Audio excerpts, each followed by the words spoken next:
वैसे तो देश के कुल 5 राज्यों में चुनाव होने हैं, लेकिन केंद्र की सत्ताधारी बीजेपी के लिए सबसे ज्यादा स्कोप दिख रहा है असम में, जहां फिलहाल बीजेपी की ही सरकार है।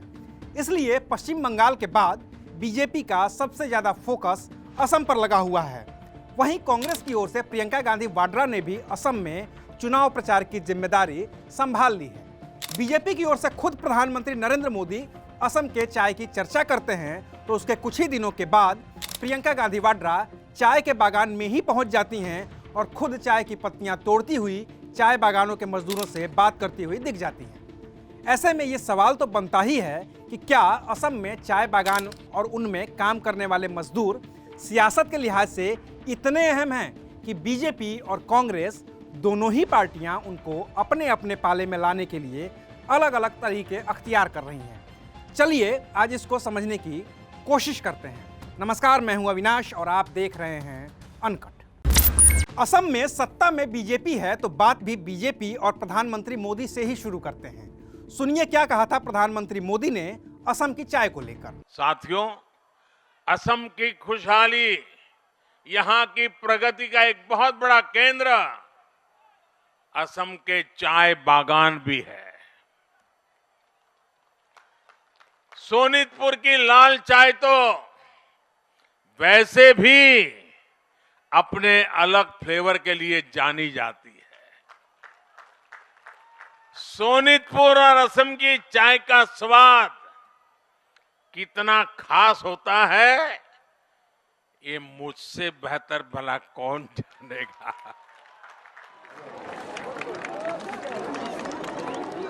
इसलिए मैं हमेशा से चाय वर्कर्स की प्रगति को पूरे असम की प्रगति से जोड़ करके ही देखता हूं। मुझे खुशी है कि इस दिशा में असम सरकार कई सकारात्मक प्रयास कर रही है। अब जरा कांग्रेस महासचिव प्रियंका गांधी वाड्रा की इन तस्वीरों पर भी गौर फरमाइए।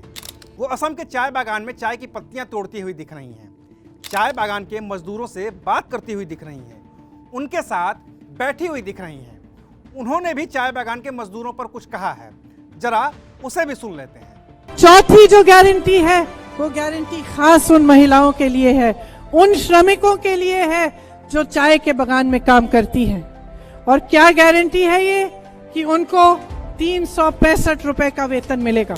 और अब बात करते हैं असल मुद्दे की।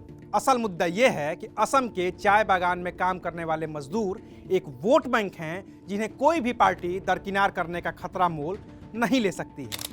असम देश का इकलौता ऐसा चाय उत्पादक राज्य है जो पूरे देश में होने वाली चाय की खपत का 50% से भी ज्यादा उत्पादन करता है। प्रदेश में करीब करीब 800 चाय बागान हैं, जिनमें करीब 10 लाख से ज्यादा चाय मजदूर काम करते हैं।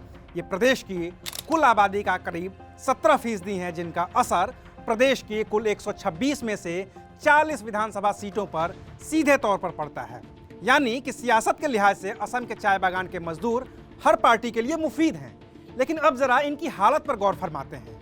ये वो लोग हैं जिनके पुरखों को अंग्रेजों के जमाने में बिहार, ओडिशा, आंध्र प्रदेश और पश्चिम बंगाल से लाया गया था। वो 1860 के आसपास का वक्त था। तब से लेकर अब तक उनकी कई पीढ़ियां असम के इन चाय बागानों में काम करती आई हैं, लेकिन सामाजिक और आर्थिक तौर पर ये हमेशा ही पिछड़ी रही हैं।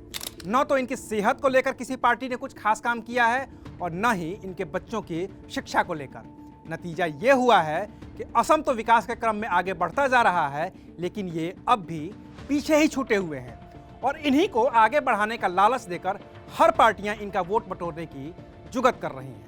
हालात ये हैं कि 2017 तक चाय के बागानों में काम करने वालों की एक दिन की मजदूरी महज 137 रुपए थी।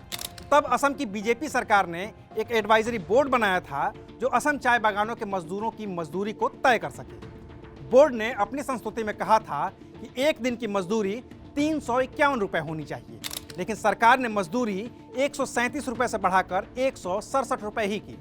अभी जब 2021 में चुनाव हैं तो फरवरी महीने में सरकार ने फिर से मजदूरी बढ़ाई है और इसे 167 से बढ़ाकर 217 रुपए कर दिया है।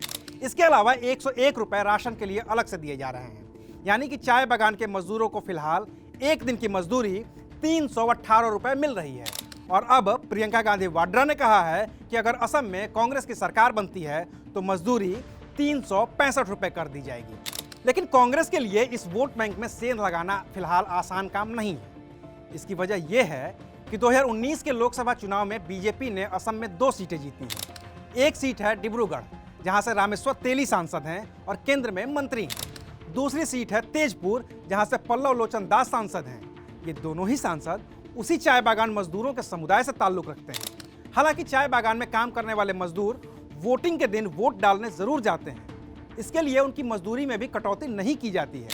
इसलिए सभी पार्टियों की नज़र इन चाय बागान मजदूरों पर जरूर होती है। बाकी तो आज़ादी के बाद से लेकर अब तक कुल 16 विधानसभा चुनाव हो चुके हैं।